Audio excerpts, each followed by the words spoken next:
Welcome to Higher Ed Athletics presented by Pilytics. I wanted to talk about the New Mexico Athletic Director search.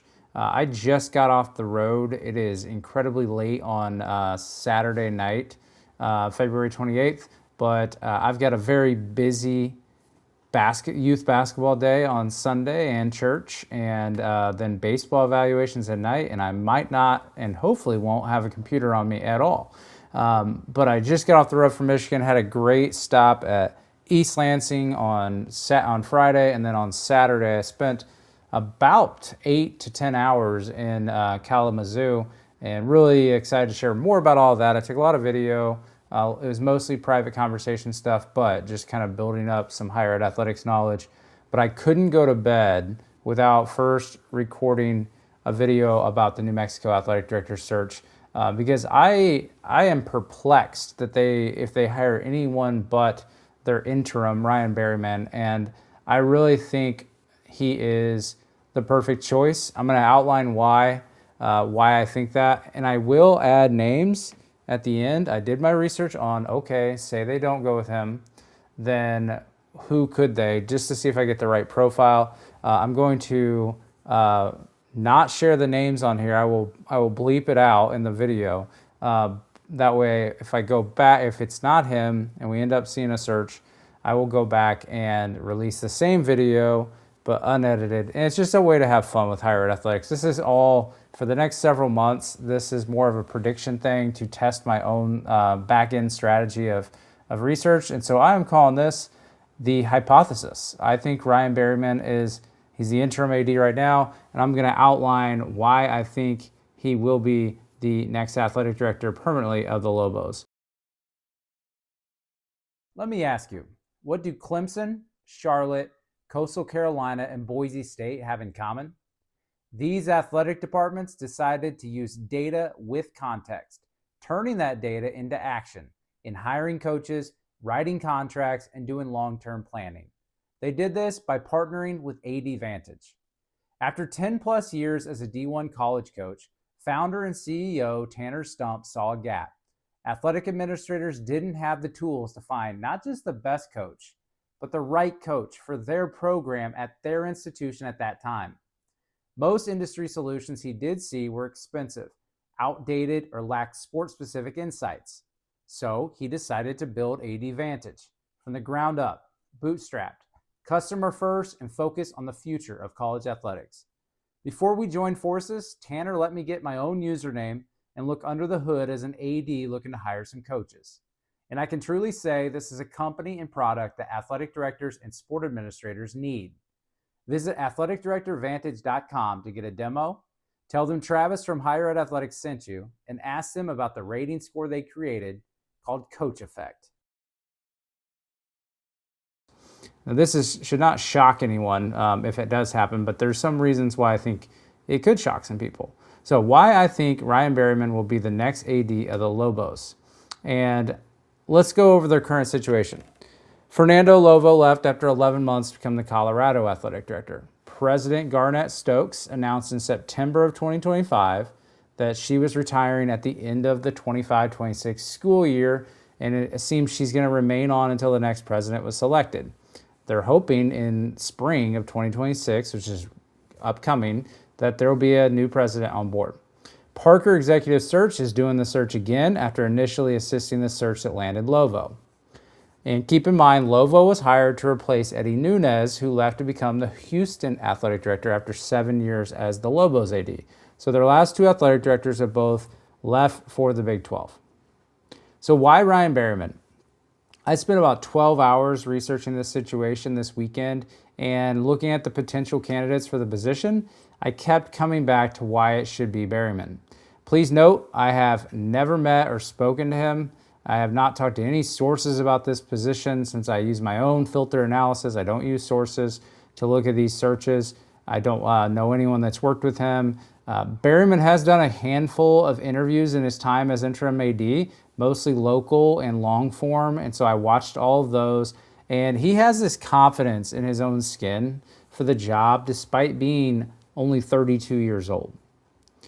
So here's some reasons why I think that he's going to be the right person. First, it's institutional fit. This is more like city fit, but he grew up in Albuquerque, went to high school, was a basketball stud growing up there, and he actually has 3 degrees from New Mexico. He has a bachelor's degree, and I think it was in marketing, and then he has an MBA and then a sports administration master's. So very much a Lobo. Student manager for men's basketball before beginning his climb in Lobo athletics. Then something that stood out to me is he was a state-appointed student regent for the Board of Regents. So Board of Regents, some people call it trustee. So he's essentially been seen, behind the curtain of how the whole university. So he did that as a student for 18 months. You talk about institutional fit. That's something I don't think you can find anywhere else. Now, long-term commitment. The Lobos hiring another AD after losing 2 in the last 2 years to Big 12 institutions, like I mentioned. Berryman had left for a high-profile position at Washington with Pat Chun after only 8 months because Lobo convinced him to come back after Nunez had left for Houston. And that was an interesting one to me. He talked about that in one of the local interviews. And then New Mexico, they have this high hopes for future trajectory of their school. They need a leader that will not be using this job as a stepping stone to a Power 4 school. And that's not shade at anyone. It'd be hard to turn down the Colorado AD job or a Power 4 job whenever that's where you're from and you're in, meaning Lovo was at Texas for quite a while. And then it's not a slight to Eddie Nunez. Eddie had been there for 7 years and then took that opportunity. But now they have the chance, I truly think, to have someone as the AD that wants to be there and then can just not leave for a P4 job, but actually turn his job into a P4 job. Next time the media rights come out, New Mexico, they keep winning the way they've been winning in the Mountain West. The Mountain West is a really good conference. They had a really good football year. They got really good basketball, great facilities, and they're doing facility projects right now. Now, some people might look at the decision to hire the AD before the president. To me, I believe that the Board of Regents is completely comfortable moving forward with the AD search before a new president because they know they will land on Berryman, and that will allow the next president to not have to deal with an AD search as their first task as president. We saw something similar with USF. Rob Higgins, they felt very comfortable with him, so Rhea Law, the outgoing president, and the board chair, they all seemed on board for Higgins. And that one was kind of an obvious hire in my opinion, but goes back to similarities in institutional fit. This could perhaps be even more of an institutional fit than Rob Higgins to USF. I thought that one was a very obvious. This is even more obvious.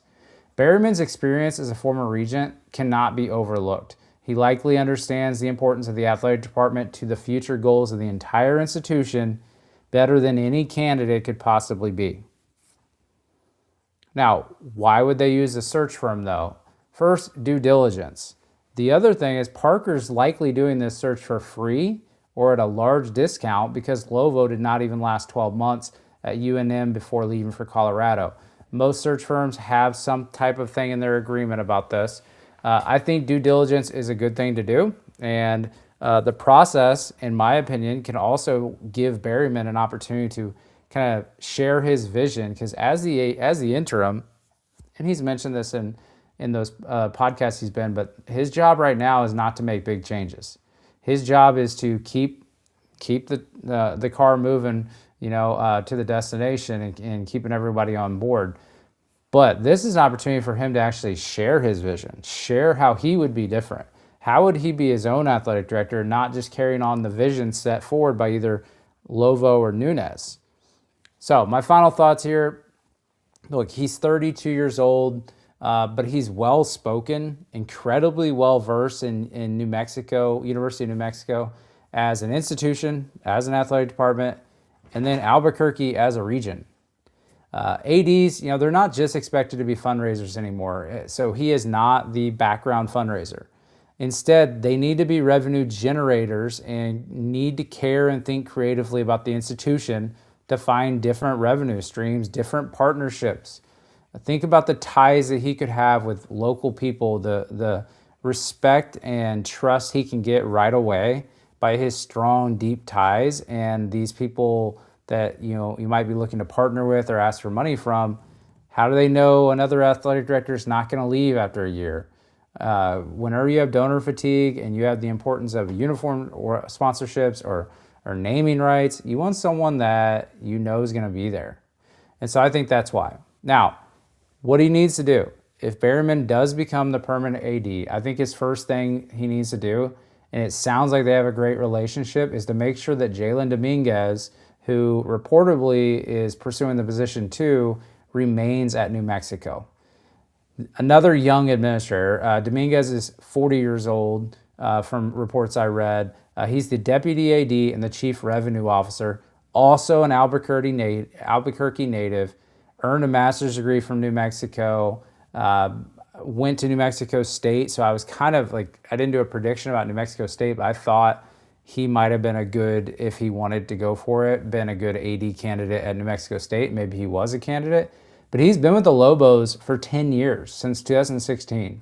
So with that said, they could build a really good department with those two staying, and then using that money for another position to bring in maybe someone that's more experienced at running kind of the athletic department, so that both of these two can keep doing what they were doing in their positions. But I really am confident that Berryman is going to be the next permanent AD. So those other candidate names, I did put through my own criteria. And when I'm this confident of a prediction, I'd rather just not include the other names. But I thought it'd be fun to say the names, bleep them out, and then we can use the same video. I'll go back and put if I end up being wrong about Berryman, and then potentially right or wrong about one of these other people. I do take naming people seriously, because I'm not just like curating a list that I use every time. There's thought that goes into it. What do I look for? I'm not going to share. I think that that's more proprietary of what I'm trying to maintain here. Before we get back to the show, I want to tell you about a new partnership I have with OnRise. So for those that aren't aware, first 10 years of my career, I was actually a student athlete academic advisor. Mental health concerns and the betterment of student athletes has always been top of mind. So finding a partner with the podcast, where I don't really get to talk about that part of my life as much, has been really helpful to kind of just showcase the great support that you can get. If you support student athletes, you know that mental health resources can be hard to implement, even harder to scale. OnRise provides complete mental health coverage, but built specifically for your athletes. With one call, programs can launch same-day access to peer support from retired athletes, licensed clinicians, and 24/7 crisis care. It costs less than hiring one full-time staff member, with no hiring hassles and no initiative fatigue for your department. To learn more, visit onrise.care. Now, I do always look for alums to see who is an alum AD of the institution. I keep my own data on this, but I don't think these are going to be people that are up for it. But Lee Reed at Georgetown, I don't see that happening. Two-time alum. Robert Smitherin from Long Beach State, two-time alum. Darren Dunn, Northern Colorado, has a master's degree from New Mexico. An interesting one is John Harlow, the interim AD at Washington State, who I would say is doing good work as an interim. That's putting himself out there to try and become the next permanent athletic director of Washington State. Has a master's degree from New Mexico. All right, so other names that wouldn't be shocked. I've got 5 names and a wild card. So I'll just share these, because they're all very similar backgrounds. So I'm just going to say their name, school, and position. And I'll go into more detail later if one of them actually gets it about this. Deputy AD of Advancement, Deputy Athletic Director, Chief Resource Officer, Deputy AD, and the Chief Strategy Officer, the AVP, and Deputy Athletic Director. Okay, so those are the names that I had. My wild card, there was a report that there was a sitting AD potentially for this. I think potentially if it's someone that's not applying and it's not someone just desperately trying to get out, and someone being thoughtful about the school that they're looking to leave for, I do wonder about.